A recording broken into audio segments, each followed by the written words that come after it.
You will hear a telephone conversation between an employee of an airline company and a customer.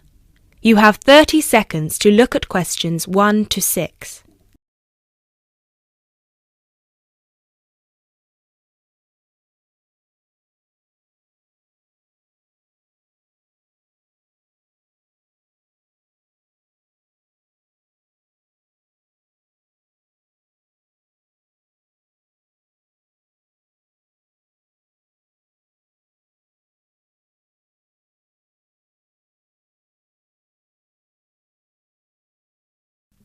GB Airlines, this is Kyle speaking. How can I help?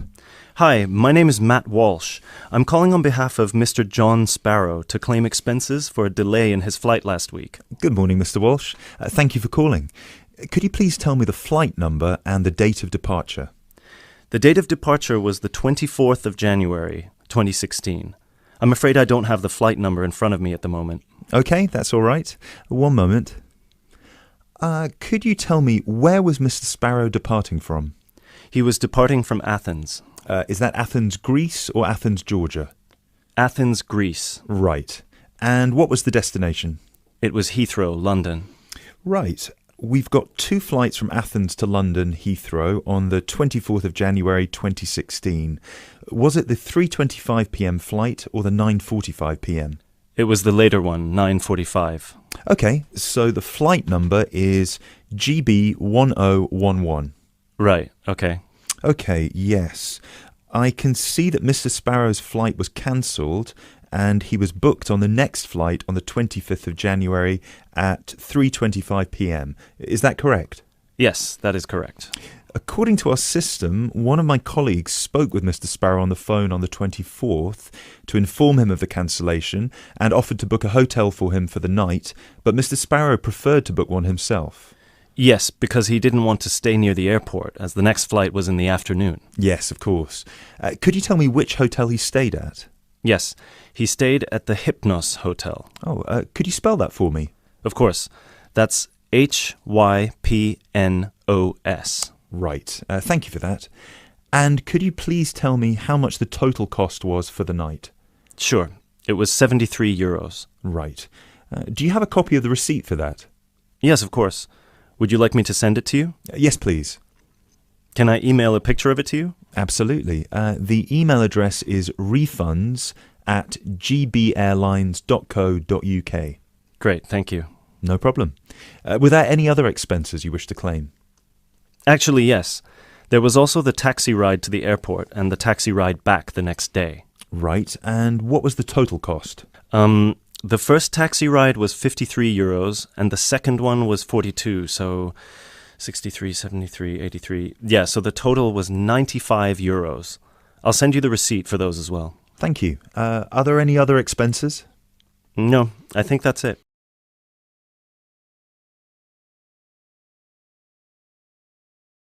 You now have 30 seconds to look at questions 7 to 10.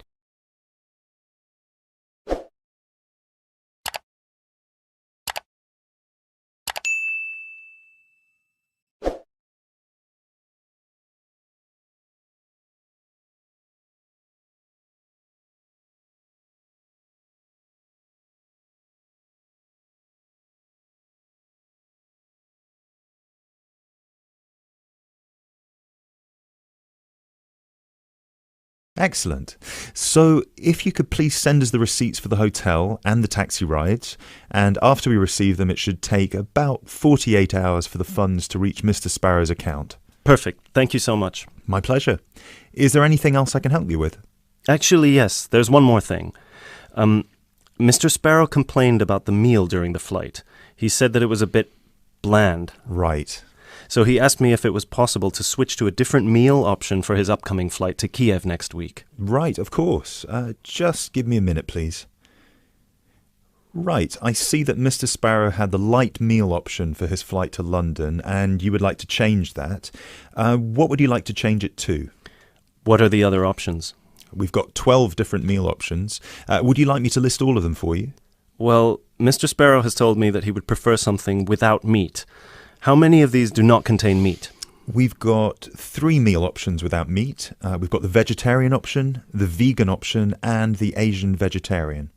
What's the difference? There's a variety of different dishes served with each option. For example, next week the vegetarian option will be a small spinach and feta cheese pie, a bread roll, a salad, and tropical fruit. And the vegan option? The vegan option doesn't include any dairy products, and it also doesn't include fowl, eggs, or honey. I'm afraid I don't have the specific menu for this week, but I can email it to you as soon as it becomes available. Oh, could you do that? That would be great. Yes, of course.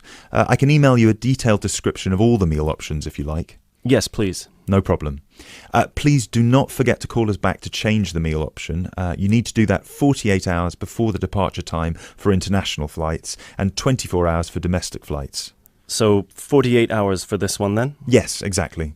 Perfect. Oh, no, I'm sorry. Transatlantic flights require 48 hours. All flights within Europe require 24 hours. So in this case, you will need to call us 24 hours in advance. I apologise for that. Okay, great. So, could I please have your email address so I can send you the menus? Certainly.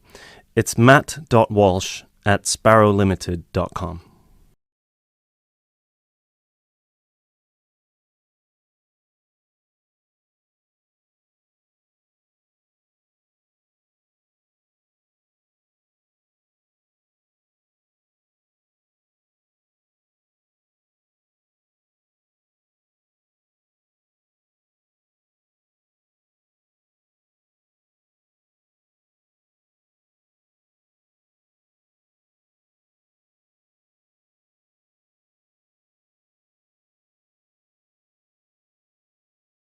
You will hear a conversation between a radio presenter and an author.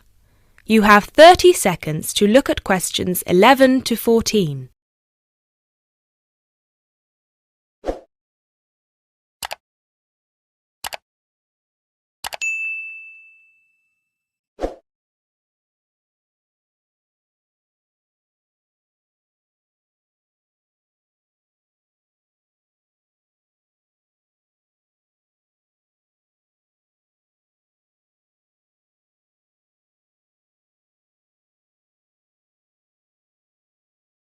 And here with us today we have Patricia Abadan, author of the best-selling book Beginner's Guide to Self-Publishing and owner of the self-publishing company Make a Book. Hello. Hello, Patricia. Now, I know a lot of our listeners are interested in self-publishing their novels, but they don't know where to start. As a successful self-published author, what would you say are some of the pitfalls they'd need to avoid? I'm glad you asked that, Mark. The thing is that with the e-book revolution that started in the early 2000s, we experienced a shift in the literary market, and suddenly aspiring writers didn't have to rely on agents and traditional publishers anymore to get the opportunity to publish their books. But just because we can publish, does that mean we should? For me, there are 4 questions that each writer needs to ask themselves before they attempt to join the market. The first question is my book ready? One of the biggest mistakes new writers do is that they get so excited with the prospect of publishing their book that they rush through the process and they don't bother with the technicalities such as thorough editing. And they should, because editing is about 50% of the final product. It's not as glamorous as the process of actually creating the story, but it's just as important. The final product needs to be immaculate. Not just in terms of grammar, but also in terms of plotting, characterization, and even spelling. Secondly, do I understand the market?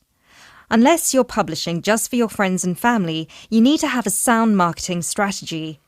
The beauty of self-publishing is that anyone can do it, but that also means that you're fighting for attention against millions of other titles. Do you know what sets your book apart? Do you understand who your audience is and how you're going to reach them? Do you have a solid presence in social media? In general, do you know how you're going to sell the book to people? The third question, and I hope I don't sound too pragmatic, is, have I worked out how much money I'm willing to spend? This extends beyond the cost of self-publishing itself, obviously. There's the cost of advertising, the cost of proofreading and copy editing, the cost of giving away free copies to reviewers, and let's not forget the cost of a professionally done cover. The truth is that the more you see your book as an investment, the more of a return you're going to get. But either way, you need to know what your available funds are. And the final thing is something most writers overlook, but it's just as important as the other three. Have I started my next project yet? Remember, one book is never going to make you rich, and it's never going to make you famous. If you want to succeed, you need to keep writing and keep publishing as many books as you can. That's how you build an audience and how you get your book to the top of the charts.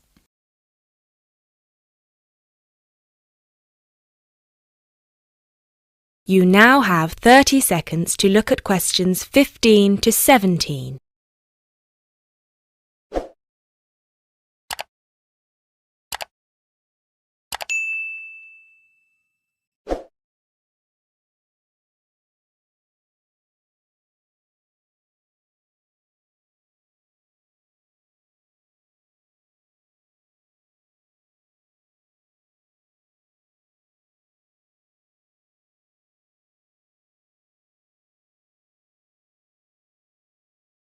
Thank you, Patricia. So tell us, how did you do it? You started publishing 5 years ago, and now you have your own publishing company. How did you get here so fast?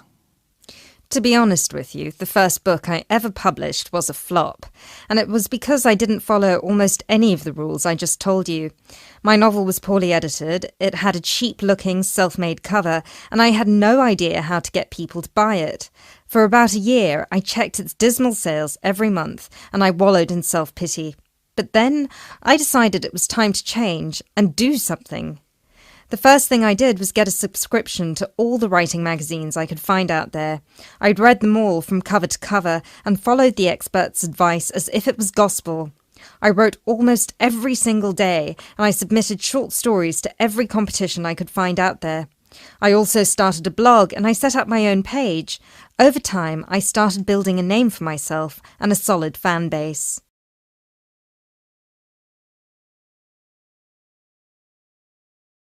You now have 30 seconds to look at questions 18 to 20.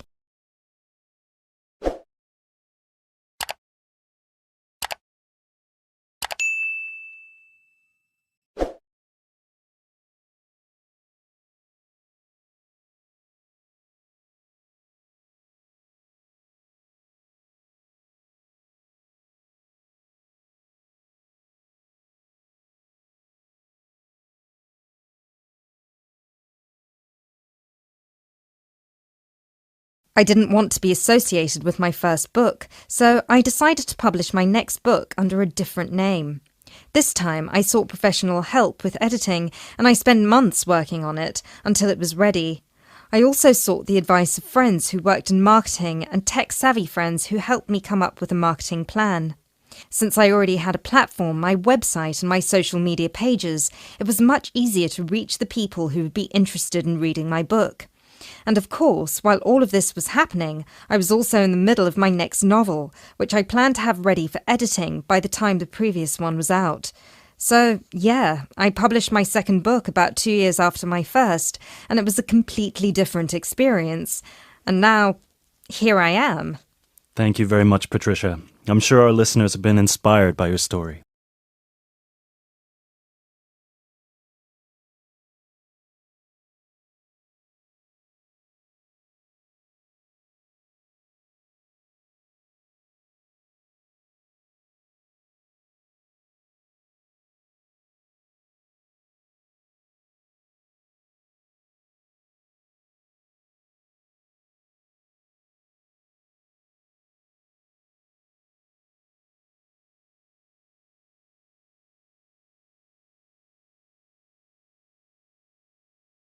You will hear a conversation between 3 students who are preparing a presentation.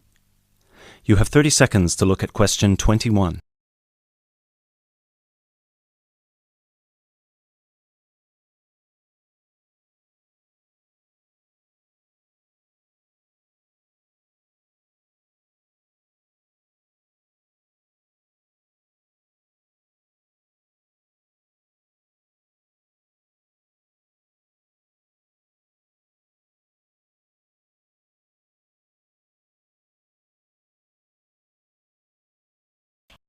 Hey guys!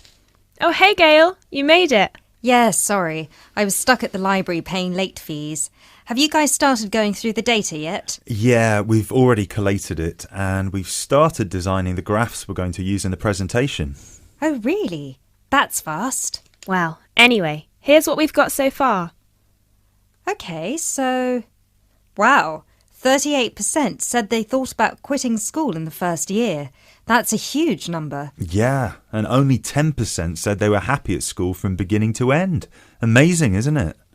Yeah, I thought the majority would be happy here. Well, just remember that about 30% of the school population are foreign students, and from the UK students, only 2% are actually from the area. So, I guess it makes sense that people would miss home.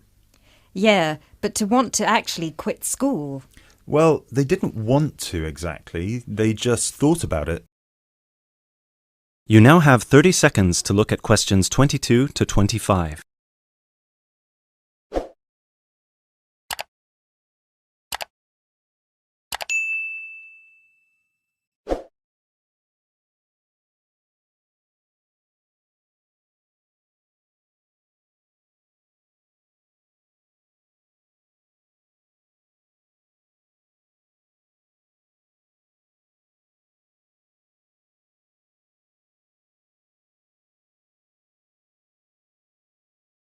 Okay, so how should we organise the presentation?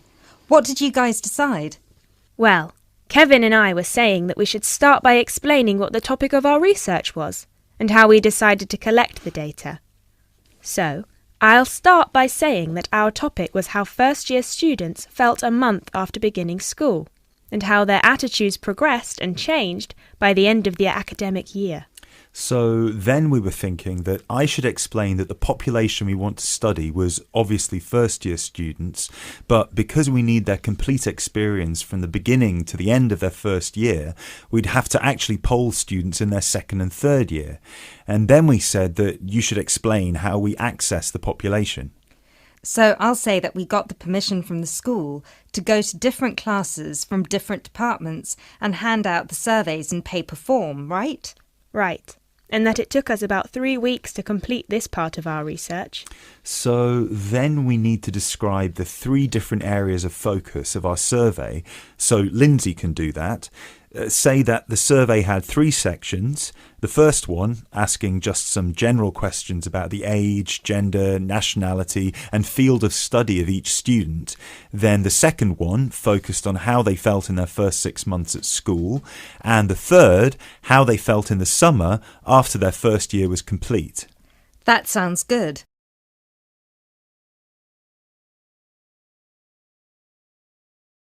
You now have 30 seconds to look at questions 26 to 30.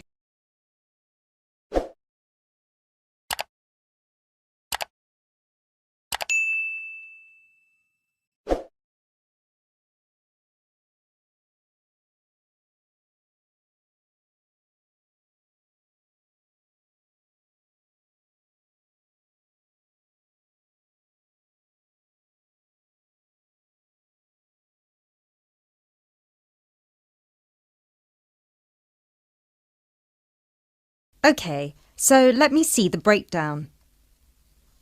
Okay, so we've got an equal distribution of boys and girls. That's good. Almost equal.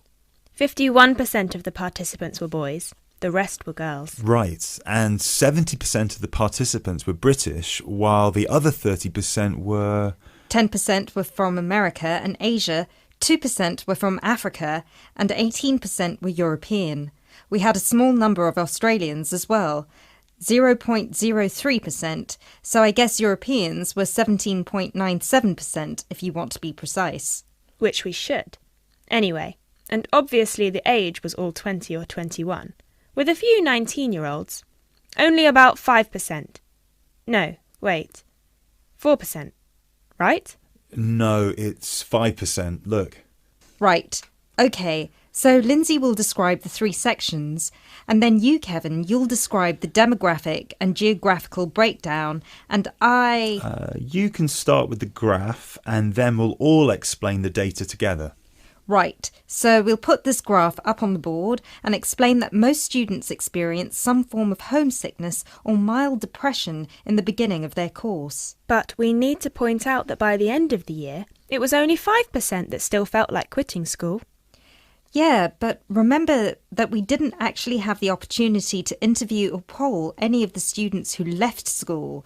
So the information we have only relates to current students, and those numbers might be bigger in reality. Yeah, I guess we need to mention that. But we did check the dropout rate for the last 2 years, and it was very low, so at the end of the day, the numbers can't be much bigger. Yeah. Anyway, so after we explain the data and we show the 3 graphs with the background information and the responses for 6 months and 1 year, we should spend some time also talking about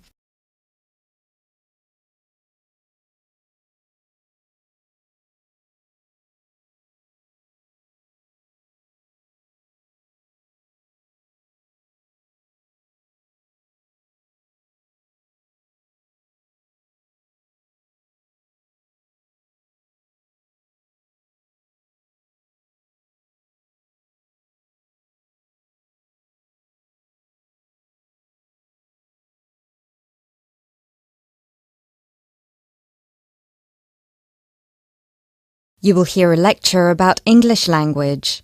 You have 30 seconds to look at questions 31 to 37.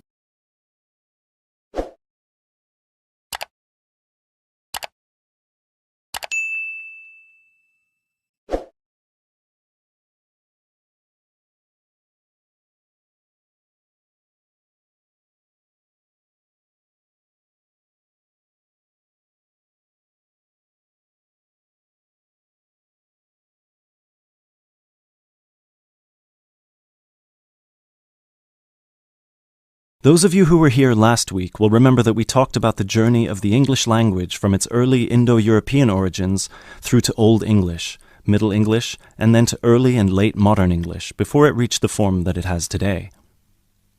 Today, we will be continuing that theme by focusing on the future of the English language and all the places it might go from here.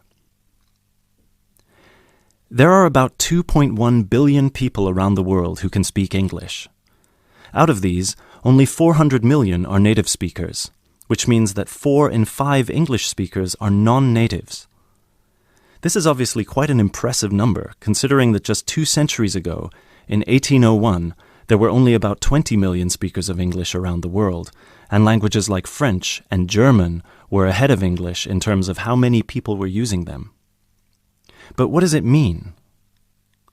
What it means is that the future of the English language doesn't really depend on its native speakers, but on that massive number of non-native speakers learning it around the world. Has anyone heard the term pidgin before, or Creole? A pidgin is a simplified version of a language which acts as a bridge between 2 people who don't have a common language, allowing them to communicate with each other. While a Creole is a language that evolves from a pidgin, with the difference that it is fully formed with clear grammatical rules and vocabulary. There are currently dozens of pidgin and Creole languages based on English around the world, for example, Nigerian pidgin or Jamaican patois. These languages are also known as Englishes. What's interesting about these Englishes is how different they sound to, for lack of a better term, proper English. Take the word trousers, for instance. In Sheng, which is a Kenyan Creole language, they're called longi because they're long. But even versions of English that are recognized as official variations or dialects still differ greatly from each other. Americans and Jamaicans would call the back of a car where you store your luggage the trunk. Britons, Australians, Canadians, and other Commonwealth countries would call it the boot. A subway in the UK is a tunnel under a road that allows pedestrians to cross safely. In the US, it's an underground train. You might think of these differences as minute, but when you take into account the dozens of different versions of English out there, a very intriguing parallel arises with another language from the past: Latin. Latin, too, used to be a lingua franca. Nowadays, it's all but dead, spoken only by a few clerics and scholars. At some point in history, It splintered into various different languages which became known as Romance languages. For example, Spanish, Italian, or French. There are some that theorize that the same thing might happen to English in the near or distant future, that all these Englishes we have today in different countries will continue to develop, so pidgins will turn into Creole languages, and Creole languages will turn into just languages, and English itself, as we know it today, will disappear, or become less and less important. It's an interesting theory, if nothing else. You now have 30 seconds to look at questions 38 to 40.